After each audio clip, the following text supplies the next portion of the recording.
ऐसे बड़े व्यक्ति की आप गरिमा को किसी फोटो से ठेस पहुंचवा देंगे?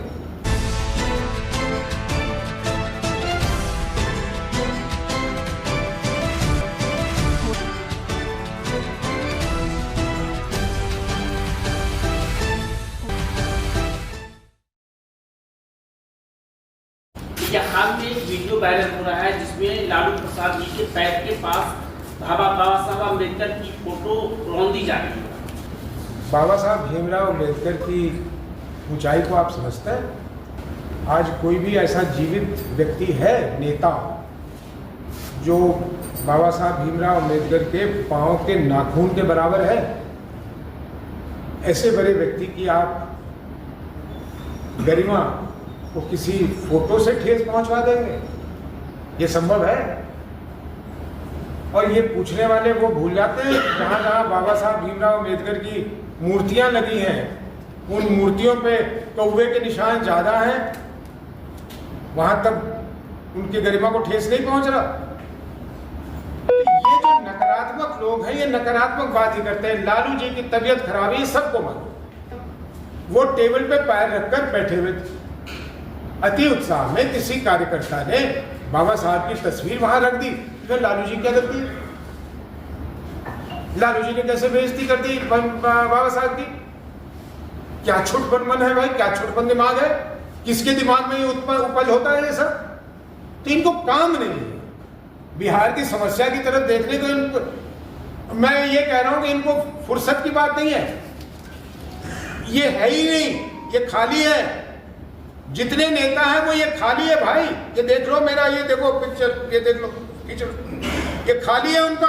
वो पूछ ही नहीं सकते, उस क्षमता ही नहीं उन्हें पूछने की, क्योंकि अगर वो पूछ लेंगे और किसी ने जवाब दे दिया तो फिर उसको कुछ कह नहीं पाएंगे। तो फिर ये उलझुल बातें करनी है कि उसने उसकी बेइज्जती कर दी, उसने उसके दामाद को बना दिया, उसकी बेटी को कर दिया, उसको फलाना कर दिया, ये काम है। चलिए अब आइए किस बात पे मेरे एक पूर्व सांसद ने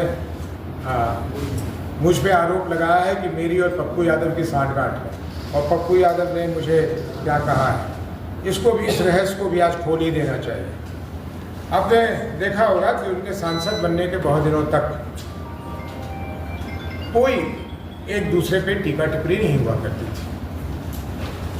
फिर एक शायद उनको आवश्यकता महसूस हुई होगी, उन्होंने कुछ ऐसी टिप्पणी कर दी यहाँ के लोगों के बारे में, और ख़ास करके किसी एक समुदाय के बारे में, कि मुझे बाहर निकलकर उनको बोलना पड़ा, उनको टोकना पड़ा कि आप ये ना करें क्योंकि ये गलत हो।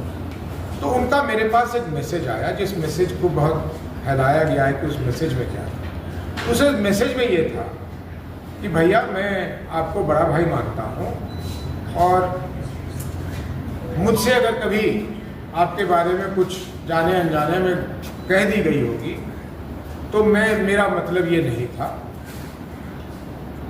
तो आप मुझ पे इतना गुस्सा न करो। मैंने उन्हें जवाब दिया कि अच्छा रहेगा कि हम लोग अपने अपने काम में सकारात्मक चीज़ों में समय व्यर्थ करें, और ये काम न करें कि एक दूसरे पे लांछना लगाते रहें, क्योंकि कहने को सबके पास बहुत कुछ होता है, कुछ सच कुछ झूठ।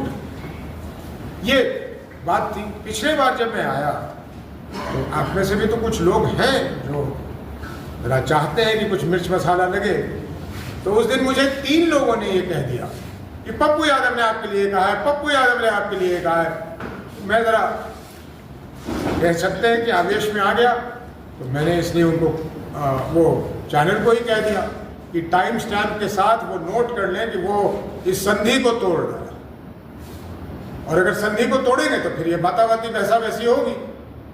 लेकिन फिर उन्होंने तुरंत उस चीज को रियलाइज किया, और आप देख रहे होंगे कि पिछले कई हफ्तों से गुणगान कर रहे हैं आपके पार्टी। नहीं, मेरी पार्टी का करे ना करे, मैं सच में नहीं जानता इस बारे में। सच बताने क्यों मुझसे पप्पू यादव जी के बारे में जरूर पूछ लेते हैं, और मैं यही कहता हूँ कि वो हमारे माननीय सांसद हैं, उनकी अपनी राजनीति है, उनका अपना रास्ता है, वो चल रहे हैं भाई। वो ये तो सच है ना कि वो हमारे माननीय सांसद हैं, और माननीय सांसद, मैं उनकी एक प्रशंसा कर दूं।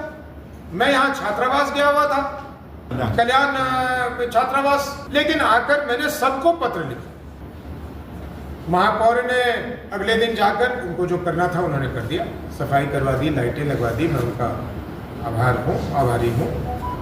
और पप्पू यादव जी ने तुरंत मुझे मैसेज भेज दिया कि भैया आपका वो पत्र मिला, मैंने फंड दे दिया। अब ये एक अच्छे सांसद का मैं समझता हूँ ये तरीका है। मैं पूर्व सांसद हूँ, मेरा उनके फंड पे कोई अख्तियार नहीं, लेकिन मैंने उनको एक अच्छे कार्य के लिए लिख के दिया, उन्होंने वो फंड दे दिया। मुझे बहुत प्रसन्नता है। मुझे नहीं मालूम कितना दिया, 1 लाख दिया, 1 करोड़ दिया, जो दिया उनके मन में जो आया होगा उन्होंने दिया होगा, लेकिन मेरे विधायक से मुझे जवाब नहीं मिला। जबकि प्राथमिक जिम्मेदारी यहाँ के विधायक की है, और विधायक जी तक ये बात पहुंचे तो अच्छा है कि वो क्या कर रहे हैं अपने फंड का, कि जो छात्र, और वो कौन से वर्ग के छात्र हैं जिनके नाम पे संसद से विधानसभा तक और सड़कों पर राजनीति होती है। दलित महादलित ये रटते नहीं थकते। उनके बच्चों के लिए अगर कुछ विकास के लिए पैसे फंड से मांगा जाए तो सांप सूंघ गया। ये कौन सा तरीका है भाई?